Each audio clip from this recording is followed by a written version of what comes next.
Hello students, good evening. Welcome to my channel librarians world. तो आज मैं आपके लिए लाया हूँ यूनिट 11। कल मैंने आपको यूनिट 11 समझाया था और उम्मीद करता हूँ आपने यूनिट 11 समझा होगा। तो आज जो है मॉर्निंग में मैंने आज तो जी न्यूज़ में गया था। वहाँ पे ऑनरेबल रेलवे मिनिस्टर उनको मिला तो उन्होंने भी काफ़ी कुछ चीज़ें जो है टेक्नोलॉजी के बारे में समझाई थी। तो आप चाहें तो जी न्यूज़ का एक चैनल है, गूगल यूट्यूब पे आप देख सकते हैं। कितनी अच्छी इन्फॉर्मेशन उन्होंने दी है जो कि आप लोगों को समझनी चाहिए, जाननी चाहिए कि कैसे कैसे इंडिया टेक्नोलॉजी में आगे हो रहा है। तो आज फिर ये वाला यूनिट स्टार्ट करते हैं, user education and information literacy. तो इससे पहले वाले जितने भी यूनिट्स थे उसमें हम अलग अलग चीज़ें समझ रहे हैं और रेफरेंस सर्विस में हमने करंट अवेयरनेस है समझी है ना। तो आज हम यूज़र एजुकेशन क्या है, कैसे हम यूज़र को एडुकेट करेंगे और कैसे इंफॉर्मेशन लिटरेसी हम as a being a library professionals हम उसको कैसे अपने यूज़र्स को लिटरेट करेंगे इंफॉर्मेशन के बारे में, और उसके मॉडल क्या हैं, उसकी ज़रूरत क्या है ना, उसके स्टैंडर्ड्स क्या हैं और कैसे कैसे हम उसको इम्पार्ट करेंगे अपने यूज़र को इंफॉर्मेशन को। और जानेंगे इंफॉर्मेशन लिटरेसी और इंफॉर्मेशन एजुकेशन क्या है। तो आइए चले इसको स्टार्ट करते हैं। Libraries have been providing user education programs under different names to facilitate use of library and information resources. हर लाइब्रेरी अलग अलग नाम से अपनी यूजर्स को इंफॉर्मेशन देती है, अपने फैसिलिटेट करती है अपने लाइब्रेरी रिसोर्सेज के बारे में कि हमारे पास क्या क्या रिसोर्सेज हैं, जिसको हम यूनिवर्सिटी में ओरिएंटेशन बोलते हैं। ओरिएंटेशन बोलते हैं हम कैसे कि जब हमारे पास नए स्टूडेंट्स आते हैं लाइब्रेरी में, जब कई नया एडमिशन होता है, फर्स्ट ईयर में जब स्टूडेंट आता है तो हम उसको ओरिएंटेशन देते हैं अपने लाइब्रेरी रिसोर्सेज के बारे में, अपने लाइब्रेरी के रूल्स एंड रेगुलेशन के बारे में, और कैसे लाइब्रेरी यूज़ करनी है, क्या उनके उनके क्या उनके कितने लाइब्रेरी टिकट्स उनको मिलेंगे, कितने क्या उनका लाइब्रेरी कितने बुक्स वो एट अ टाइम ले सकते हैं। तो सारी चीज़ें हम ओरिएंटेशन में उनको समझाते हैं। और उसके बाद समय समय पर उसके साथ हम उनको ये समझाते हैं कि हमारे पास क्या चीज़ें हैं, कितना नंबर ऑफ़ बुक्स हैं, कितने नंबर ऑफ़ जर्नल्स हैं, मैगज़ीन्स हैं, न्यूज़पेपर्स हैं, ई रिसोर्सेज़ हैं, कितने की ई लाइब्रेरीज़ हमने सब्सक्राइब करी हैं, कैसे आपको इसको यूज़ करना है। तो basically this is all about orientation. और उसके अलावा समय समय पर जब भी लाइब्रेरी कोई नया ऐड ऑन करती है अपने रिसोर्सेज में, तो उस समय भी हम क्या करते हैं, ओरिएंटेशन देते हैं अपने यूजर्स को। उसमें वो स्टूडेंट हो, फैकल्टी हो, प्रोफेसर्स हों, रिसर्च स्कॉलर हों, तो सबको हम ओरिएंटेशन देते हैं समय समय पर। और इवन हम ये समझाते हैं कि हमारे लाइब्रेरी अगर बड़ी लाइब्रेरी है, स्मॉल लाइब्रेरीज में तो कम दिक्कत रहती है, क्योंकि आपके पास जब स्पेस छोटा होगा, लाइब्रेरी छोटी होगी, तो आपको समझाने में आसानी होती है। लेकिन यूनिवर्सिटी लाइब्रेरीज कई मंजिलों में होती हैं, कई फ्लोर्स में होती हैं। तो आपको अपने यूजर्स को समझाना होता है कि क्या लाइब्रेरी को कैसे क्लासीफाई किया गया है, कौन से सेक्शन में क्या है, कहाँ पे पीरियोडिकल सेक्शन है, कहाँ पे आपका कंप्यूटर सेक्शन है, कहाँ पे आपको कौन से डिसिप्लिन की बुक्स रखी हुई हैं, है ना। उसके अलावा हम उसको लाइब्रेरी रूल्स एंड रेगुलेशन समझाते हैं, हमारे पास क्या-क्या फैसिलिटीज़ हैं उनको बताते हैं। So library instruction is provided so that users are able to locate information sources in the library. Bibliographic instruction is yet another service offered by libraries to enable users to search and retrieve information. Users education programs are organized by libraries to familiarize the users with library sources and services. तो इस तरह से हम user education के programmes start करते हैं, organise करते हैं, जिससे कि यूजर्स लाइब्रेरी की सोर्स से और सर्विसेज से फेमिलराइज हो जाए, उनको पता लग जाए कि हमारे पास क्या क्या सोर्स हैं और हमारे पास हम क्या क्या सर्विसेज प्रदान करते हैं. तो there is a need for such programs to make the user aware of library and information sources.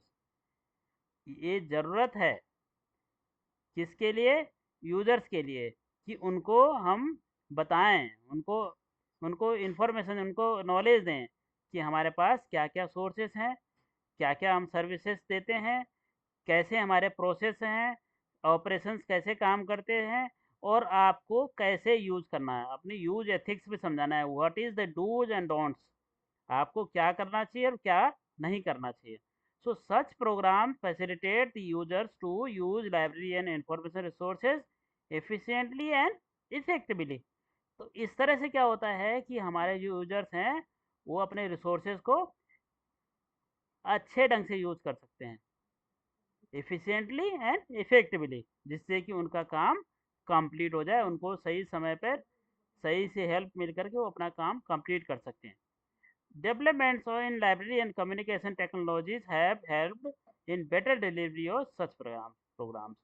अब क्या है, जब से इंफॉर्मेशन कम्युनिकेशन टेक्नोलॉजी का यूज हुआ है लाइब्रेरी में, तब से क्या है, लाइब्रेरी को ज़्यादा हेल्प मिलती है अपने प्रोग्राम्स को इम्प्लीमेंट करने में और अपने यूजर्स को अवेयर करने में, और उनको सहूलतें, उनको सर्विसेज को देने में और आसानी हो गई है.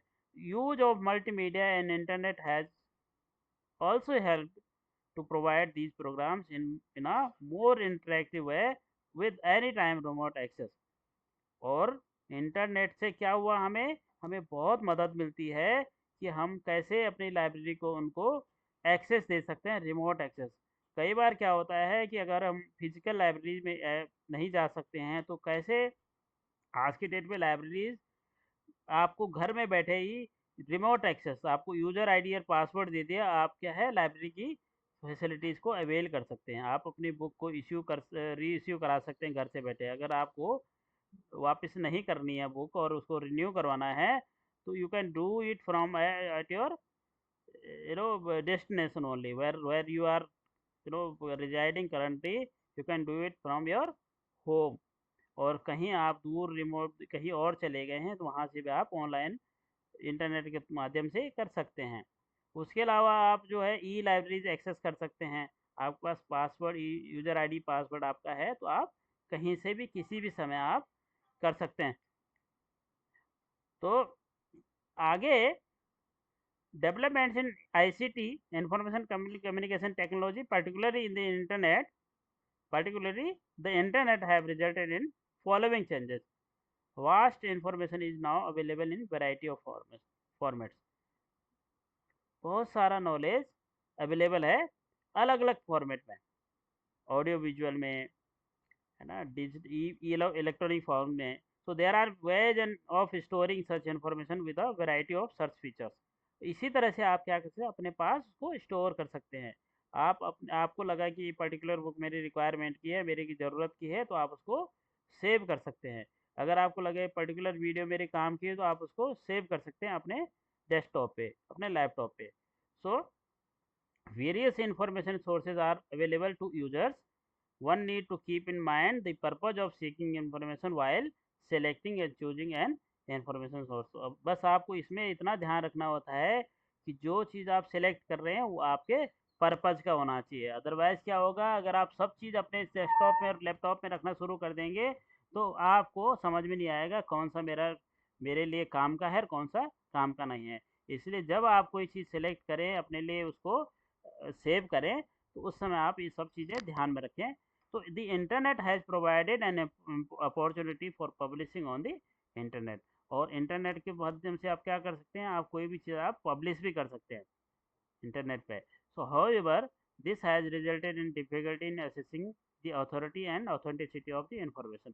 तो इसमें कई बार क्या होता है, अथॉरिटी और ऑथेंटिसिटी कि आपकी कितना उसमें, कितना उसके अंदर मतलब कितना रिलायबल है वो, कितना उसमें आप विश्वास कर सकते हैं, इसकी इसमें एक डाउट रहता है कि रिलायबिलिटी, एक ऑथेंटिसिटी भी आपको चेक करनी होती है। कई बार क्या होता है, आपको फेक इन्फॉर्मेशन भी इस तरह से, क्योंकि आप अपने, आप you are free to do anything, you are free to put information, तो उसमें क्या होता है कि आपको ऑथेंटिसिटी ज़रूर चेक करनी चाहिए। कई बार आप इस तरह से गलत इन्फॉर्मेशन को ले लेते हैं। So availability of digital information resources has enabled the libraries to serve their users with information anywhere and anytime.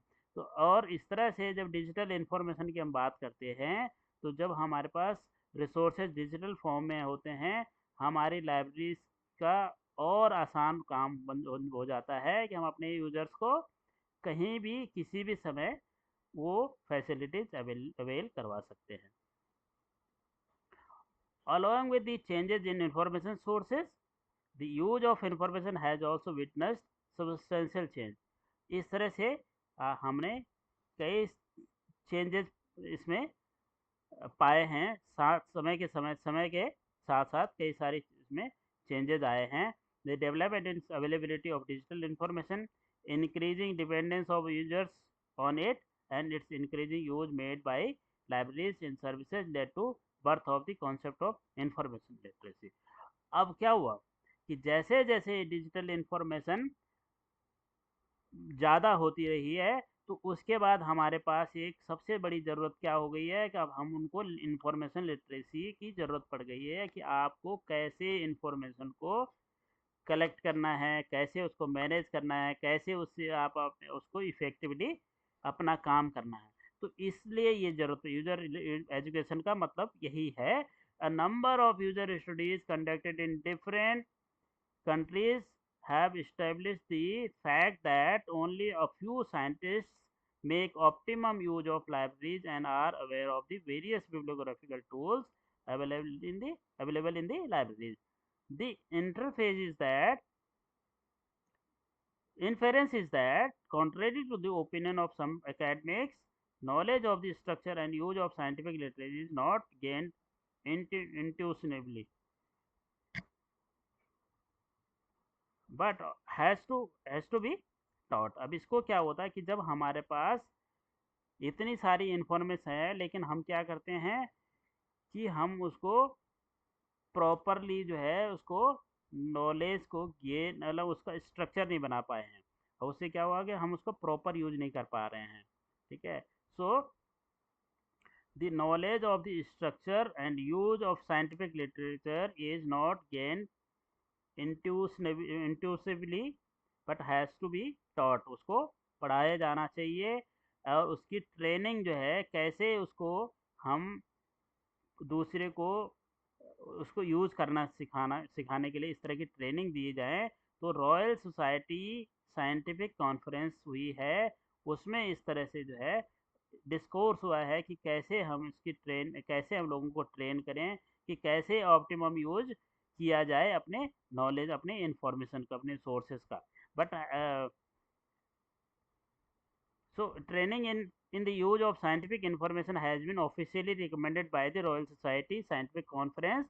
The Perry Committee report included a survey of undergraduate use of university libraries in the United Kingdom. The survey showed that the majority of students were not active users of academic libraries.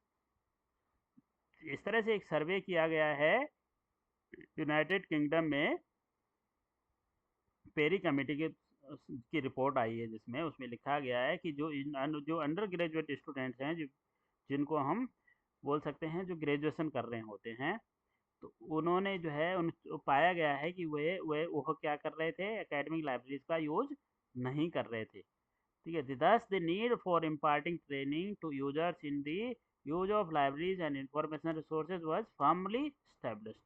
तो इस तरह से ये समझ में आया है कि इन लोगों को इस तरह के नॉलेज ट्रेनिंग इम्पार्ट करनी चाहिए, ट्रेनिंग देनी चाहिए, जिससे कि ये मैक्सिमम यूज कर पाएँ। अब हमारे यहाँ भी क्या होता है, हम लोगों ने कई सारे लोगों को देखा है, स्टूडेंट्स को देखा है जिनको पता ही नहीं होता है कि हमारे पास क्या-क्या हमने लाइब्रेरी में हमने डिजिटल रिसोर्सेज को हमने सब्सक्राइब कर रखा है, उनको पता ही नहीं होता है। तो इसलिए इसलिए हम क्या करते हैं, समय समय पर ओरिएंटेशन देते हैं। उसमें भी कई लोग जो है बहुत ज़्यादा इंटरेस्टेड नहीं होते, बोला ठीक है हम देख लेंगे जब, क्योंकि लोगों को ये लगता है कि जैसे हम गूगल से सर्च कर सकते हैं वैसे ही हम डिजिटल लाइब्रेरी को एक्सेस करके खुद पता कर ले। लेकिन कई सारे टूल्स ऐसे होते हैं जिनके बारे में उनको पता नहीं होता है।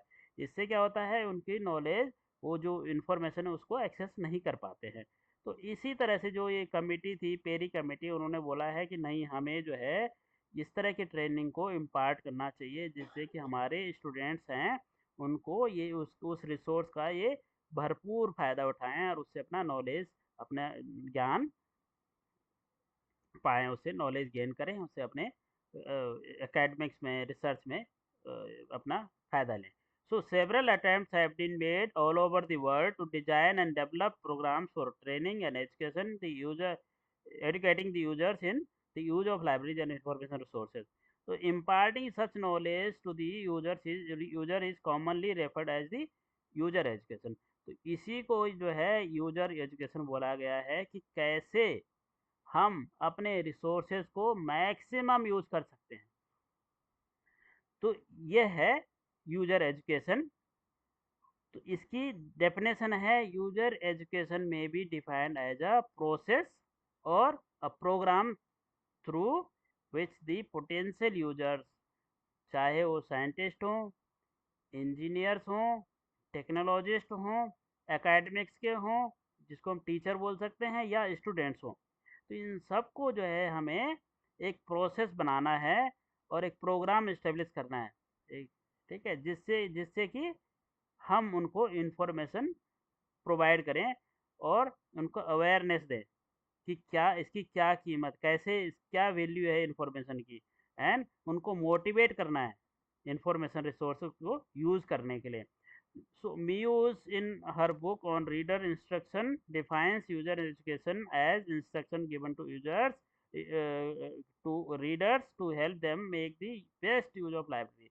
हम हमेशा कोशिश करते हैं लाइब्रेरी में कि being a library professional, our duty is to make the use of library resources utmost, we want our user to use the library the best possible manner. हमारे पास जितने भी रिसोर्स हैं, हमें बड़ी खुशी होती है जब हम लाइब्रेरी में कोई आते हैं और हमें ऐसी बुक के बारे में पूछते हैं जो कभी किसी ने हाथ भी नहीं लगाई हो, तो हमें बड़ी खुशी होती है, चलो इस बुक का कम से कम किसी ने पढ़ा है। तो हमारी कोशिश रहती है कि लोगों को पता लगे हमारे पास क्या क्या क्या क्या चीज़ें हैं। उसके लिए हमारा काम है उनके लिए कुछ प्रोसेस डिफाइन करें कि कैसे हम उनको अपनी लाइब्रेरी तक लाएं और कैसे लाइब्रेरी को उन तक पहुंचाएं। तो उसके लिए हमारे पास बहुत सारे वेज एंड मीन्स होते हैं जो इस तरह के प्रोसेस के थ्रू हम इस्टेब्लिश करते हैं। इसी तरह से Gordon and Wright opine that the student cannot be taught the use of library in splendid isolation, but must be made to see it as continuous process of education in which the various facets of communication are inextricably mixed. अब क्या है, एक बार अगर हम कोई orientation देते हैं तो उसमें क्या होता है, सामने वाला कई बार रिलेक्टेंट भी रहता है, यार कि हमें क्या करना, छोड़ दो इसको। लेकिन जब हम इसी प्रोसेस को कंटिन्यूस करते हैं तो सामने वाले को फिर हम क्या करते हैं, उस डायरेक्शन में ले आते हैं। धीरे धीरे हम क्या करते हैं, उसको लाइब्रेरी की तरफ उसको उसका मोटिवेशन, एक मोटिवेशन लेवल बढ़ा देते हैं। ठीक है, तो इस तरह से अलग अलग तरीके से हम मोटिवेशन फैक्टर को उसके अंदर डेवलप करते हैं। इसी तरह जैकस टैकाटलाइन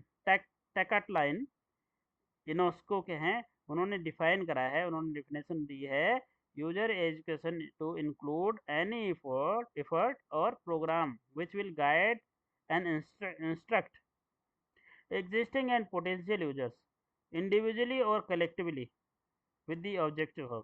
अब यूनेस्को ने क्या करा है, उन्होंने डिफाइन करा है कि यूजर एजुकेशन में हम क्या इंक्लूड करेंगे, एक ऐसा तरीका ढूंढेंगे, ऐसे ऐसी कोशिशें करेंगे कि जिससे कि हम जो हमारे एग्जिस्टिंग है, मतलब जो हमारे एनरोल्ड यूजर्स हैं और पोटेंशियल यूजर्स हैं, जो हमारे आने वाले यूजर्स हैं, जो हमारे स्टूडेंट आएंगे अगले साल, जिनकी जो हमारे एनरोल करेंगे, जो एडमिशन लेंगे यूनिवर्सिटीज़ में, या जो हमारी पब्लिक लाइब्रेरी में जो एनरोल होंगे फ्यूचर के लिए, जो हमारी मेंबरशिप लेंगे, उनके लिए हमने कुछ कुछ तैयारी करनी है। तो उनको हमने सबसे पहले क्या करना है, एक गाइड तैयार करनी है एजुकेशन में, मतलब उनको क्या क्या रिक्वायरमेंट हो सकती है, कैसे हम उसको लाइब्रेरी की इंफॉर्मेशन को प्रोवाइड कर सकते हैं। तो recognising the own information needs, recognising their own information needs, उनकी अपनी ज़रूरतें क्या हो सकती हैं, formulating these needs, using information services effectively and efficiently and assessing these services. तो इस तरह से हम जान सकते हैं कि उनकी अपनी सर्विसेज को असेस करेंगे, हम क्या देते हैं और क्या दे सकते हैं, है ना, और हमारी जो सर्विसेज है उनको कैसे इफेक्टिवली हम उसको पहुंचा सकते हैं, और कैसे उसको इफिशिएंटली सामने वाला यूज़ कर सकता है ना। तो इस तरह से it may be stated that user education is concerned with the information and communication process। तो यूजर एजुकेशन क्या है, ये एक इंफॉर्मेशन और कम्युनिकेशन प्रोसेस है, कि कैसे हम उसको कम्युनिकेट करते हैं कि हमारे पास ये चीज़ें अवेलेबल हैं। So as a whole, and one part of this involves interaction of the users with the library। और इस तरह से क्या है, हम दोनों के बीच में कनेक्ट कर लेते हैं, यूजर के बीच में और लाइब्रेरी के बीच में, कि हमारे पास लाइब्रेरी के पास ये इंफॉर्मेशन है, जिसको कि आपको यूज़, जब उनको उनको उनको पता लगता है कि हमारे इसके रिक्वायरमेंट है, तो क्या है, हम कम्युनिकेट कर पाते हैं दोनों के बीच में, लाइब्रेरी के बीच में और यूजर के बीच में। So it should be continuous process, starting with the school and public libraries, and with the possibility of extension into academic and special libraries. User education is central to the whole purpose of the library and the effective utilization of information resources. The pattern of many academic user education programs is similar to that proposed at the Royal Society Scientific Information Conference in 1948। 1948 में royal society scientific information conference हुई थी, उसमें ये सारी चीज़ें उन्होंने discuss करी थी, कि कैसे इनका मैक्सिमम यूटिलाइजेशन हो, इफेक्टिव यूटिलाइजेशन हो अपने इंफॉर्मेशन रिसोर्सेज का। तो इस तरह से इसके कंपोनेंट्स हैं जो आपने पढ़ने हैं। सारा मैंने लगभग आपको क्लियर कर दिया। इसकी हिस्टोरिकल डेवलपमेंट पढ़ लीजिएगा, इसके मेन जो पायनियरिंग एफर्ट्स हैं, क्या क्या मेन एफर्ट्स, क्या क्या कोशिशें हुई हैं, कि जिससे कि यूजर्स को लाइब्रेरी इंफॉर्मेशन पहुंचाई जाए। इंस्टीट्यूशनलाइजेशन ऑफ यूजर एजुकेशन, कैसे एज ए इंस्टीट्यूशन जो है हम यूजर को एडुकेट करेंगे। और UNISIST program, user education, UNISIST ने एक प्रोग्राम डेवलप करा है यूजर एजुकेशन के लिए, जिसको यूनेस्को के अंडर में चलाया गया था। तो इस तरह से आप इसको देख सकते हैं, पढ़ सकते हैं। इसके उद्देश्य क्या है, दी a general objective of a user education program for any type of library is to create awareness। अब मेन इसका मकसद क्या है, मकसद है कि लाइब्रेरी के यूजर के बीच अवेयरनेस क्रिएट करने के लिए, कि कैसे हमें हमारे अवेलेबल रिसोर्सेज को और सर्विसेज को वो इस्तेमाल करें, कैसे वो इससे फ़ायदा उठाए, है ना।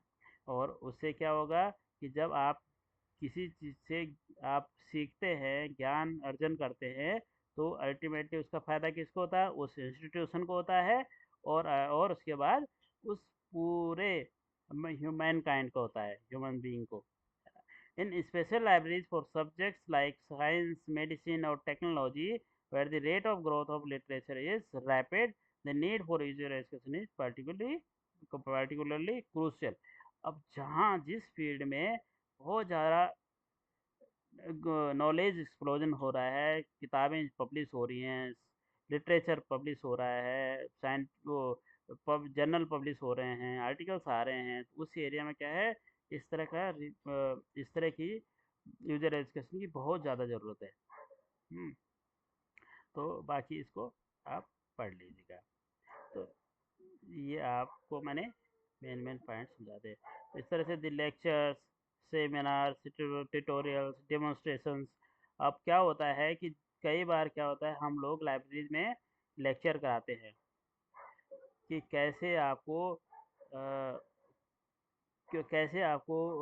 रिसर्च में आपको हेल्प मिलेगी जब आप कोई ई डेटाबेस, इलेक्ट्रॉनिक डेटाबेस यूज़ करते हैं।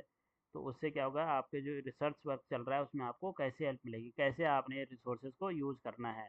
ठीक है। उसके अलावा हम कई बार सेमिनार कराते हैं उस पर्टिकुलर पब्लिशर के थ्रू, ट्यूटोरियल दिलवाते हैं, डेमोन्स्ट्रेशन कराते हैं। जैसे हमारा डेटाबेस है या ई लाइब्रेरी है तो उसको डेमोन्स्ट्रेशन कराते हैं कि आपको ऐसे ऐसे करके इसको यूज़ करना है। गाइडेड टूर होता है कि फिर उसमें आपको स्टेप बाय स्टेप आपको बताया जाता है कि आपने कैसे इसके हर उसको यूज़ करना है। ऑडियो विजुअल मेथड्स है, वीडियो टैब्स है। तो ये आप basically information technology and user education. So computers are increasingly being used today for information retrieval activities. अब जैसे कि हम पहले भी कई बार डिस्कस कर चुके हैं, इंफॉर्मेशन टेक्नोलॉजी आज की डेट में बहुत बड़ा रोल प्ले करती है इंफॉर्मेशन रिट्रीवल एक्टिविटीज़ में। कि this has resulted in rapid growth of computer based online information retrieval systems. अब उसकी वजह से क्या है, जब जब लोगों को लगा है कि कंप्यूटर के माध्यम से हम जल्दी से जल्दी इंफॉर्मेशन को कलेक्ट कर सकते हैं, उसको हम अपने यूज में ला सकते हैं, तो हर लाइब्रेरीज आज की डेट पे computer based online information service प्रदान करती है और इससे हमारे यूजर्स को फ़ायदा होता है। So databases and computer stored information files are produced by many organizations. और इस तरह के जो है डेटाबेसेस को बहुत सारे ऑर्गेनाइजेशंस डेवलप करते हैं और वो अपने यूजर्स को देती हैं। उनमें से जैसे chemical abstract, American chemical society, वो क्या सर्विस देती है, chemical abstracts. And the US national library of medicine, जिनका है इंडेक्स मेडिकस। ठीक है। These databases are now widely accessible for information searching from local terminals which are linked to the central computer via telecommunication network. Such efforts have resulted in many in the development of number of online information retrieval systems. अब इस तरह से जब इनका ये database तैयार हुआ तो इस तरह के उससे देखते देखते सारे लोगों ने अपने अपने इस तरह के डेटाबेसेस तैयार कर दिए हैं, जो कि आज की डेट पे वर्ल्ड वाइड इस तरह के डेटाबेसेस काम कर रहे हैं और लोग उनकी लाइब्रेरी में यूजर्स तक पहुंच रहे हैं। ठीक है। सो अब इसको आप डिटेल में पढ़ करके आप आसानी से समझ सकते हैं। तो यहाँ पे मैं इसको यहीं पर ख़त्म करूँगा, आप पढ़ लेना। इंफॉर्मेशन लिटरेसी क्या है? Information literacy means IL is very active area of research today. Library and information science allied professionals are writing on the subject and are also engaged in research on it. It has evolved as a concept with increasing importance of information in our lives. Information literacy finds more application in education and research sector through, though it is equally applicable in work and other areas of life. So इसमें हम समझते हैं कि information literacy को कैसे हम start कर सकते हैं, इसका सबसे पहले कॉन्सेप्ट क्या है, तो ये आपने इसको पढ़ना है। और उसके अलावा इसकी ज़रूरत क्या है, इसका हिस्टोरिकल बैकग्राउंड, ये सारे थ्योरी के लिए आपको थोड़ा बहुत पढ़ने पड़ेंगे, जिससे कि आपको एग्ज़ाम में आप थोड़ा बहुत इसे लिख सकते हैं। Information literacy models, information literacy models क्या है कि उसमें फिर वही बात आती है कि हमें सबसे पहले उसकी ज़रूरत को पहचाना पड़ेगा, सूचना की रिक्वायरमेंट क्या है उसको, फिर हमें भेद करना पड़ेगा दोनों के बीच में कि distinguish ways in which information gap में बी एड्रेस, कि कैसे हम उसकी इंफॉर्मेशन गैप, सूचना का जो गैप है उसको कैसे हम ख़त्म कर सकते हैं। Construct strategies for locating information, हम इंफॉर्मेशन सूचना को लोकेट करने के लिए एक वो बनाते हैं, स्ट्रेटजी तैयार करते हैं। locate and address access information, organize and apply and communicate information in ways appropriate to the situation, जो जिस सिचुएशन के हिसाब से जो जहाँ पे सही बैठता होगा उस हिसाब, और उसको ऑर्गेनाइज करते हैं और अप्लाई करते हैं और साथ में कम्युनिकेट करते हैं इन्फॉर्मेशन को, and synthesize and build upon existing information, उसको हम फिर साथ में जो हमारे एग्जिस्टिंग इन्फॉर्मेशन उसके साथ हम क्या करते हैं, उसको ऐड कर देते हैं, and contributing to the creation of new knowledge, और उसको हम नए नॉलेज के साथ उसको कंट्रीब्यूट कर लेते हैं कि भाई इसके साथ हमने ये चीज़ें और ऐड ऑन कर दी हैं। तो इस तरह से ये बाकी आप इसको समझ लीजिए, इंफॉर्मेशन लिटरेसी स्टैंडर्ड 1, इसके आउटकम क्या हैं, तब इसके क्या क्या क्या आउटकम निकलता है इससे, स्टैंडर्ड 2 परफॉर्मेंस इंडिकेटर, इससे क्या क्या फ़ायदे हैं, कैसे कैसे परफॉर्मेंस बढ़ती है, outcomes 2, standard 3 performance indicator and outcomes 3, ये सब जो है एक एक दो दो पॉइंट्स आप इसको लिख सकते हैं अपने एग्ज़ाम में। तो यहाँ पे इम्पार्टिंग इंफॉर्मेशन लिटरेसी कि इसके अलग अलग तरह के प्रोग्राम्स हैं जो लिटरेसी स्किल्स को हम, इंफॉर्मेशन लिटरेसी स्किल्स को हम, जिससे हम लोगों को जब हम समझाते हैं तो उससे वो हेल्प मिलती है। तो these range from stand alone program to the course related.